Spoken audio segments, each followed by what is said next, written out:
शिव के शिष्यता बांटने की विधा है, छिपा कर रखने की नहीं। तो मेरा अनुरोध है कि आप जहाँ भी रहते हैं, गांव-गांव में दूसरों से अपने गुरु शिव की बात करिए। कम से कम उसके जीवन में अगर आपके बोलने से 2 कदम भी वो शिव की तरफ चल पाता है, तो इससे बड़ा पुण्य, इससे बड़ा काम, इससे बड़ी मदद शिव शिष्यों की और कुछ भी नहीं हो सकती। हाँ, अंतिम एक जिज्ञासा है। दीदी माँ नीलम आनंद जी को शक्ति स्वरूपा क्यों कहा जाता है?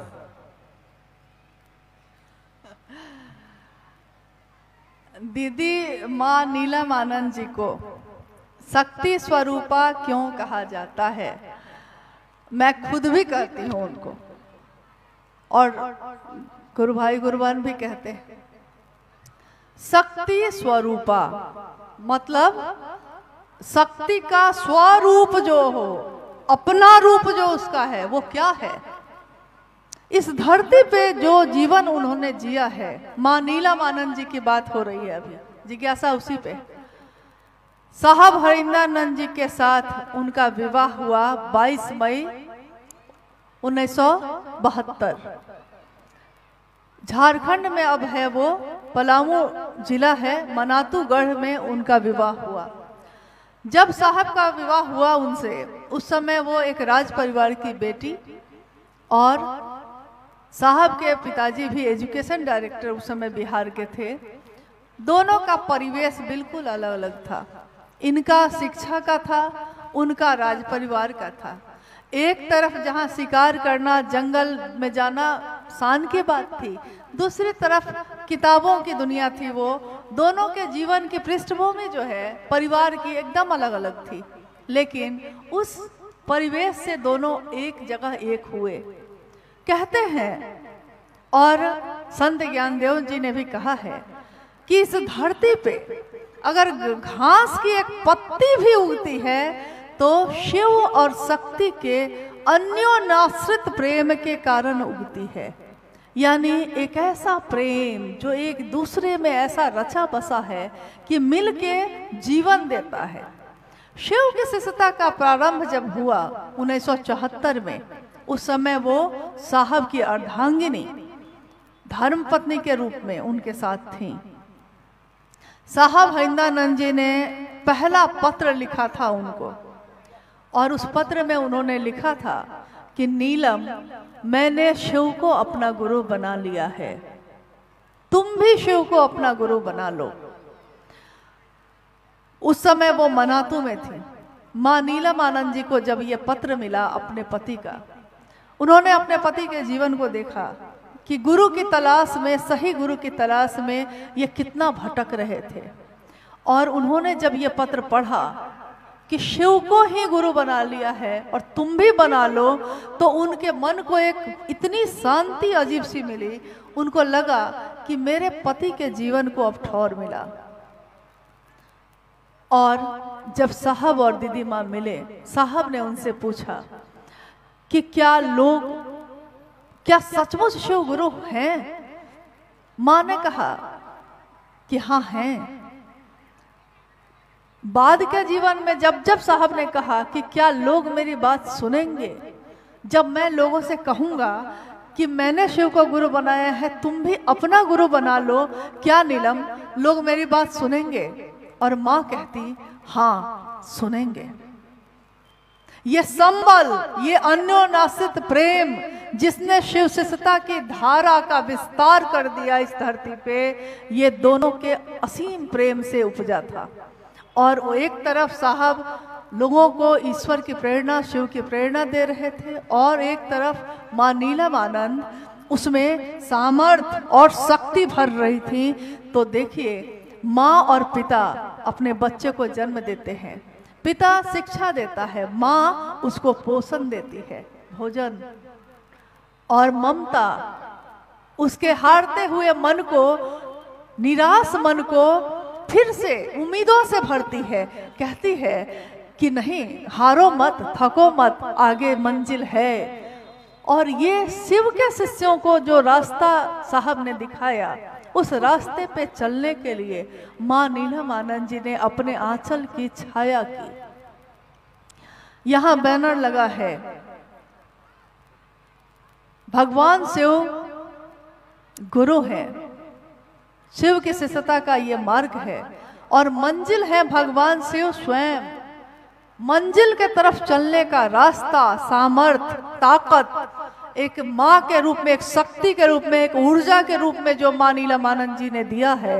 इसीलिए हमारे मन से खुद ही, किसी ने कहा नहीं, किसी ने सिखाया नहीं है, खुद ही हमारे मन का भाव अभिव्यक्त हो जाता है ये कहते हुए कि माँ नीलम आनंद शक्ति स्वरूपा, जिन्होंने शिव के शिष्यों को शक्ति दी शिव की तरफ चलने के लिए, साहब और दीदी ने हाथ थाम कर उस रास्ते पे चलाया है, तो हम उस माँ को कैसे ना कहें शक्ति।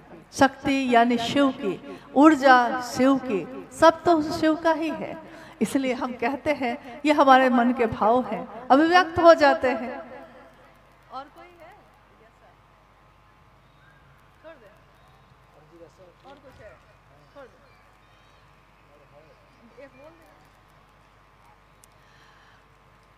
अब इस कार्यक्रम का मतलब समापन तो नहीं कह सकते इसको क्योंकि ये पहला महोत्सव है खड़गपुर का, और इस पहले महोत्सव में काफ़ी लोगों ने सहयोग किया है। आपके अगल बगल के ज़िले से आकर लोगों ने आपकी मदद की, आगे बढ़ने के लिए प्रेरित किया।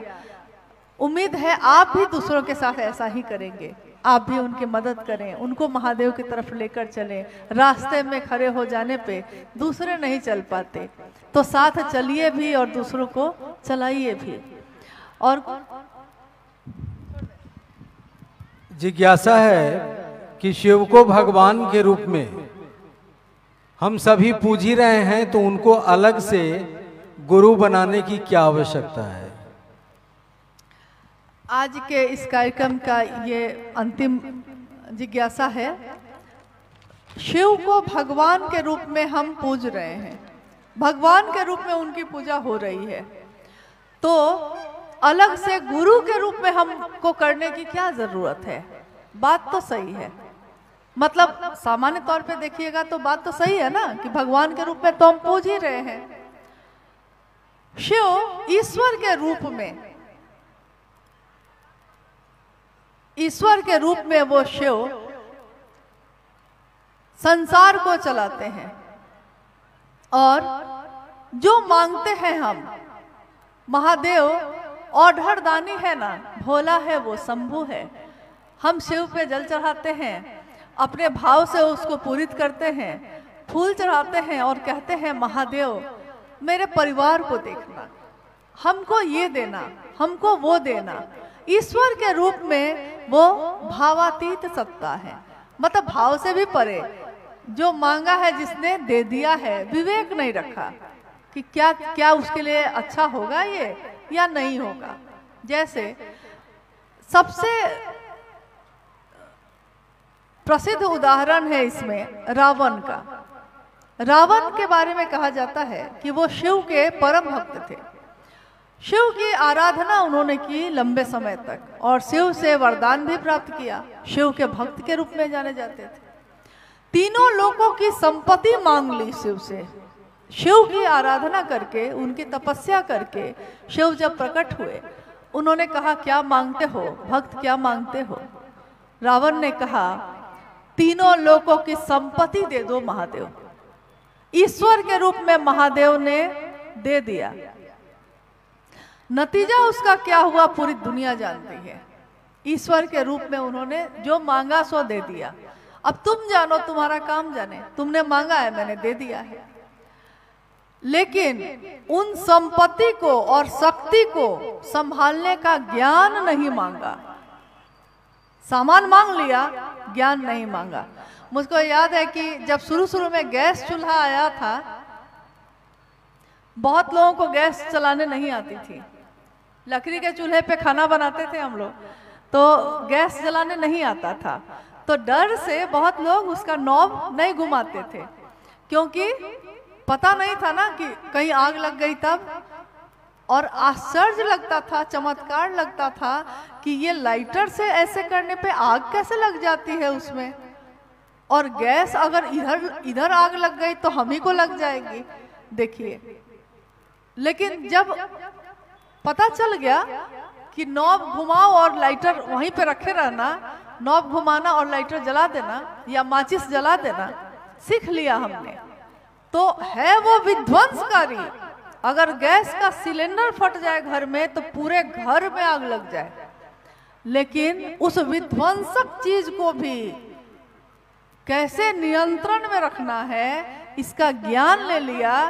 तो घर घर में गैस के चूल्हे हैं कि नहीं? घर घर में है। लोग खाना बनाते हैं, दिन रात जलता रहता है, पूरे घर को नष्ट कर सकता है, लेकिन उसको धारित करने का, उसको प्रयोग करने का ज्ञान हम लोगों ने ले लिया।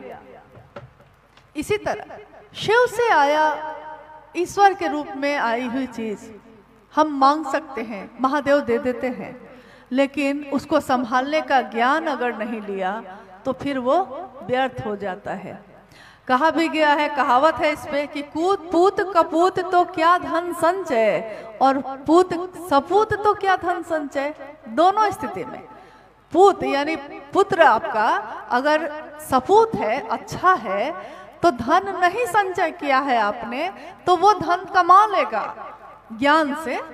अगर ज्ञानी है तो ज्ञान से अपना धन कमा लेगा, लेकिन अगर ज्ञान नहीं है उसके अंदर और आपने अपने घर की सारी संपत्ति दे दी है, जमीन लिख दिया है, पता चलता है कि वो अपने ऐशो आराम में जमीन पे जमीन बेच देता है, आराम से सब खत्म करके बैठ जाता है। कारण संपत्ति दे सकते हैं आप, पिता के रूप में संपत्ति दे सकते हैं, लेकिन संपत्ति को संभालने का ज्ञान नहीं हो तो सारा कुछ नष्ट हो जाता है। जीवन मिला है इंसान का, हम भगवान के रूप में जब शिव को पुकारते हैं और हरदानी हैं, भावातीत सत्ता है, वो सब कुछ दे देते हैं, लेकिन ईश्वर के रूप में देते हैं। अब वही ईश्वर अगर गुरु है, वही पिता घर में चॉकलेट मांगे हैं दे दिया है, अब वही पिता स्कूल में मास्टर है और गए हैं और मास्टर से कहते हैं कि मास्टर जी बाहर जाएं, तो 2 थप्पड़ देता है वही पिता। घर में जो मांग रहे थे दे रहा था, लेकिन अभी जो पढ़ने बैठ गए हैं क्लास में, मास्टर बन गया है और हम विद्यार्थी बन गए हैं, तो मेरी कोई मांग सुन ही नहीं रहा है, क्योंकि उस समय वो शिक्षक के भूमिका में है।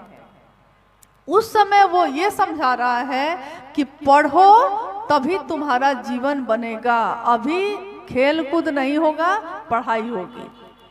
और वो पढ़ाया हुआ उसका ज्ञान उसके पुत्र को संपत्ति वो दे सकता था, लेकिन उसका अच्छा जीवन नहीं दे सकता था, वो उसने शिक्षक के रूप में उसको दिया। वैसे ही महादेव जब जगत गुरु के रूप में होते हैं तो विवेक पूर्ण चीज देते हैं। हम मांगते तो है ही, बहुत चीजें मांगते हैं, हमारा स्वभाव है, जब जो नहीं है मांग लिया, लेकिन गुरु के रूप में वो हमको वही देंगे जो हमारे जीवन के लिए अच्छा होगा। तो भगवान शिव और जगत गुरु शिव, गुरु भी अपना अगर हो जाए तो भगवान के भी सारे रूप हमारे ही हो जाते हैं, और गुरु कोई हो ईश्वर से ही मिलवाता है। जगत गुरु शिव भी स्वयं गुरु होंगे तब भी हमको ईश्वर से ही मिलवाएंगे। कैसे?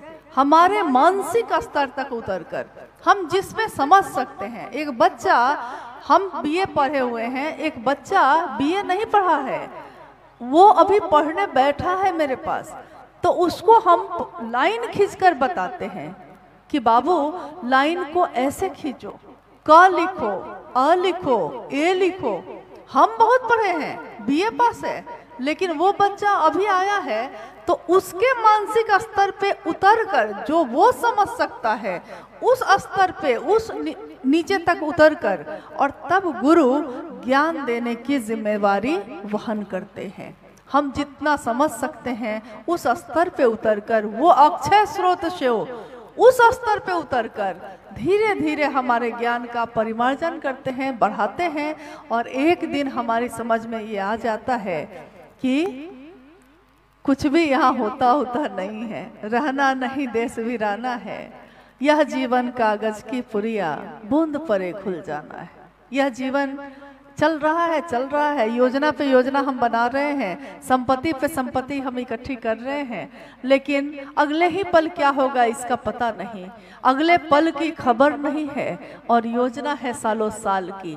तो और चीजों के लिए तो हम योजना बना रहे हैं, लेकिन क्या महादेव के लिए भी हमने कोई योजना बनाई है? क्या इस जीवात्मा की यात्रा के लिए भी कोई योजना बनाई है? 70-80 साल के जीवन के लिए तो इतनी चीजें इकट्ठी कर ली, लेकिन हजारों साल की जो यात्रा है, हम इस जीवात्मा की जो मेरे अंदर है, हजारों साल की इस यात्रा के लिए हमने क्या सोचा है? तो हम सब शिव को अपना गुरु बनाए हैं और लोगों को प्रेरित करें ताकि वो बनाएं, और अपने मन से, इसमें तो आपको कहीं जाने की भी जरूरत नहीं है, अपने मन से ही महादेव से दया मांगे। जहां मौका मिले चर्चा कर लीजिए, नमन कर लीजिए, जैसे आता है वैसे ही कर लीजिए।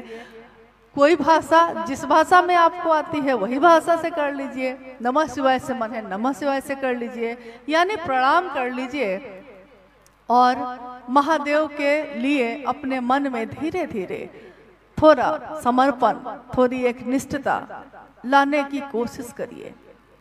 हमारे चारों तरफ बहुत सारी चीजें दिख रही हैं, लेकिन एक जगह आप कहीं बैठ जाते हैं और आप ध्यान से उस पेड़ की एक पत्ती को देखने लगते हैं। यहाँ मैदान में बैठे हैं आप, चारों तरफ से गाड़ियां आ रही हैं जा रही हैं, लोग आ रहे हैं जा रहे हैं, लेकिन आप बैठे हुए धीरे धीरे चारों तरफ की चीजें दिखाई देती रहती हैं, लेकिन आप देखिएगा कि एक दिन आप बैठे हैं, उसी पत्ते को देख रहे हैं, उस पत्ते में एक बिंदु है, वो भी आपको दिखाई देने लगता है। यानी आपका मन जो पूरी तरफ बिखरा हुआ था, वो धीरे धीरे एक जगह जाके टिक जाता है, और वो जगह है महादेव। जगत रहेगा, चलेगा, सब कुछ होगा, लेकिन मेरा मन महादेव पे टिक जाए, इसकी कोशिश करें हम सब। आइए अब हम सब आप लोगों से विदा लेते हैं, और हम लोगों का ये आना, आपका इस कार्यक्रम को करना, ये महादेव की तरफ चलने में मददगार साबित हो, मदद करे हम सभी की। ऐसा आशीर्वाद हम सब अपने साहब और मां नीलमानंद जी से मांगते हैं, ऐसी दया अपने गुरु शिव से मांगते हैं कि उनकी दया की बरसात होती ही रहे, और हमारे मन प्राण उस दया की बारिश में भीगते ही रहें। तो अब हम लोग विदा लेते हैं, फिर मुलाकात होती रहेगी। महादेव की शिष्यता का फैलाव है, लोग मिलते ही रहेंगे, बिछड़ते ही रहेंगे, लेकिन महादेव मिल गया तो वो बिछड़ेगा नहीं। चलिए आप सभी के चरणों में हम सबका प्रणाम।